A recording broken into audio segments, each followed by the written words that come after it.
Hey everyone, I'm Almar of almarsguides.com, and in this video here I'm going to be talking about the pumpkin battle IDs, or sorry, just the pumpkin IDs in Castlevania Curse of Darkness. So in order to unlock the pumpkin ID, what you're going to need to do is craft a pumpkin mace. In order to make a pumpkin mace, you're going to need to make a pumpkin mask and then a Pico Pico hammer. So pumpkin head. I thought it was pumpkin mask. But anyway, pumpkin head. Both of these items are going to require a miracle egg, the pumpkin head and the Pico Pico hammer. And you can get the miracle egg from Golden Bones enemies. If you would like more information about how to unlock the pumpkin ID, check my website, almarsguides.com. I have a whole write-up for a few different things explaining it. And it's a lot more it has a lot more info than I can give you just in the duration of this video. So in this video, I'm going to be explaining more about the pumpkin IDs and basically what you need to know. So one thing to mention is every single one of these has the same stat distribution, and every single one of them gives you the same things. Like, no matter which one you have, the stats you're granted as a bonus from them is the same. None of these pumpkins will attack. None of them have any skills.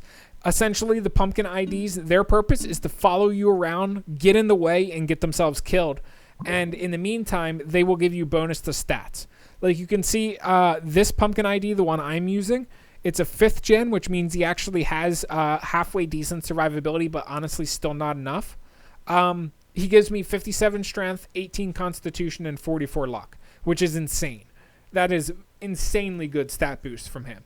However, he dies very, very fast. Just a few hits if enemies actually hit him. So you'll see that you earn 70 of a different type of crystal, and you can evolve the pumpkin into various other pumpkins. These final tiers are, I have really nothing to say about them. The only difference between them is their appearance. So the one things I do have something to say about, though, are these other tiers that you might notice here. You can see these 3, and they have a little bit of information. Hold on, I'm scrolling on my website. There we go. Okay.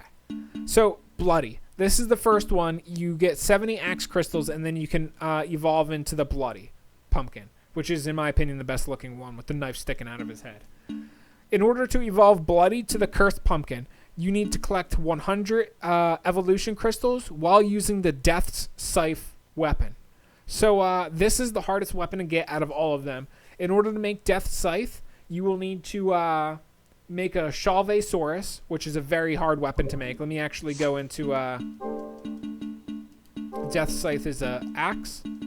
So this is what it requires. 7-bladed sword is hard to make, and so is the Shalvesaurus. And also Death's Pulse, you have to steal from Death. So if you defeated Death already, you'll have to go through boss rush mode in order to steal that item from Death. And also stealing it from Death is extremely hard. So all in all, this weapon is going to be one of the hardest weapons for you to get in the entire game.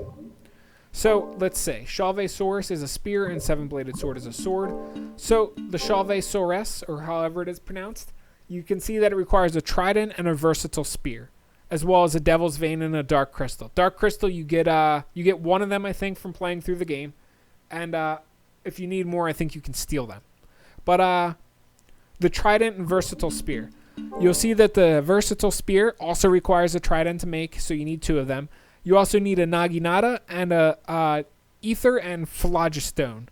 The Phlogiston is you steal it from enemies, and the ether, I think you steal that from enemies too, but you can find a few throughout the game too. Trident, ether, aquamarine, also the Sasumata. In order to make the Naginata, you can see that requires the Sasumata too. And Sasumata is going to require Ceremonial Tool and Spirit of Fuji. Ceremonial Tools you're also going to have to steal because you don't get many throughout the game. And there was something else I wanted to show you too that I forgot. Oh yeah, 7-bladed sword. 7-bladed sword, you also have to jump through a bunch of hoops in order to make it. Beelzebub's Seal is a rare drop, which you can only get from unicorns in the Infinite Corridor. I had to farm like an hour and a half in order to get mine. Damascus sword, you need Damascus steel in order to make it, which is a steel only item from enemies in Cordova town, or in the Tower of Evermore. And like I said, you got to jump through many, many hoops in order to make the Death Scythe item. So that makes the Cursed Pumpkin the hardest transformation to get out of all of the pumpkins. And like I said, there is no benefit from getting the from all of these final tiers and all of this stuff. So if you don't like the Friday the 13th mask on the pumpkin, which is what all the Cursed Pumpkin is, then there's no point in you getting Death Scythe and going through all of that trouble. I only got that transformation because I needed to make a guide on it. So, Tiny King. This is the next one we're going to talk about, and he evolves into Whimsical Angel. In order to evolve the Tiny King, you're going to need to get 100 Evo crystals while using a short sword. Short swords are very easy to get. It's the first sword that you can combine. You can buy them from Julia's shop as well. You're not going to have any trouble with that. Clown Nose. This Clown Nose can evolve into Genius Chef, and in order to evolve him, you're going to need to use the Frying Pan and collect 100 evolution crystals with the Frying Pan. So, Frying Pan is an axe, if I'm not mistaken. Yep. And you'll see that this is actually somewhat easy to make. You will need the Phlogistone. You will need to steal that. And the Ether, of course, you will need to get that too. Steel is pretty common. Run the Tower of Eternity a few times and you'll get it, no problem. But, like I said, the only one that's really, really, really hard to get is the Death's Scythe. Everything else is more or less easy. So in order for making the pumpkin IDs good, what I would recommend is get to at least 8 to 10th generation. Is what I would recommend, because every single generation you go down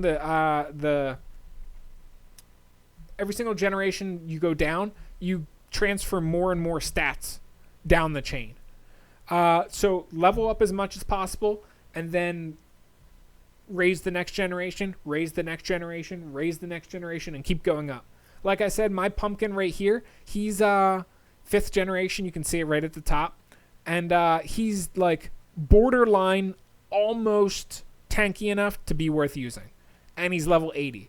So in other words, I need to go further down. I need like a 6th, 7th, or 8th generation, and then he'll be tanky enough to where I actually enjoy using him more or less, because right now he'll die far too often. If enemies focus on him for even like 5 seconds, he's dead, and that's not acceptable for me. I don't like that. It makes me not want to use him, and he's also pretty dumb. He'll run into enemies and get himself killed constantly.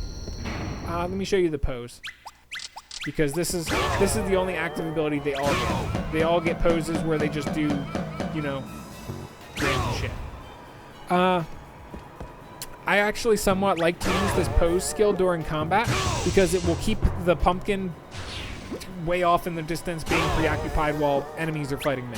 It keeps him away from all of the AoEs and stuff, because that is the only way he'll survive. And that's really all there is to it. That's really all you need to know about the pumpkin IDs in Castlevania Curse of Darkness. If you guys have any questions, comments, concerns, anything like that, please let me know in the comment section below. And aside from that, I guess I will see you guys in future Castlevania Curse of Darkness videos that I make. Peace.